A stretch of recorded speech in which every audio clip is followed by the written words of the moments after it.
ભગવાન શ્રી હરિ ને મને અને તમને સાવધાન કરે છે. ઘણા એમ કે ભાઈ આ શિક્ષાપત્રીમાં જૂ, માંકડ, ચોંચડ એવું આવે, પણ મચ્છરનું તો ક્યાંય આવતું નથી, માટે મચ્છર તો મારી શકાય એમ. પણ સતાનંદ સ્વામી કે આદિ શબ્દની અંદર એ જીવ જંતુ તમામ લઈ લેવા જોઈએ, મચ્છર ઇત્યાદિકનો પણ આપણે વધ ન કરી શકે. આજકાલ તો ખબર લાઇટ વાળા મશીન આવે મચ્છરને મારવા માટે, ચાર્જિંગ કરે, સાંજ પડે ને આમ સંધ્યા ઢળે એટલે એ બધા આમ હાથની અંદર લઈ લે, જાણે કે દિવાળીની અંદર આવીને ઓલી ફટાકડા ફોડતા હોય ને એમ.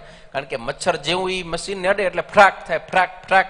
પછી તો નાના નાના છોકરાને મજા આવે, તે આરે આરે આમો, પણ ખબર નથી કે એની અંદર કેટલી હિંસા થાય છે. હે બહુ આપણને એનો દુઃખ પાછળ સતાનંદ સ્વામી કહેશે કે આ હિંસાનું શું ફળ મળે છે એમ. એટલે એ મશીન દ્વારા પણ આપણે ક્યારેય હિંસા કરવી જોઈએ નહીં. આપણે એવું કરી શકીએ જેનેથી એ મરે નહીં અને દૂર ભાગી જાય, એવી રીતનો કાંઈ પણ ઉપાય તમે કરી શકો.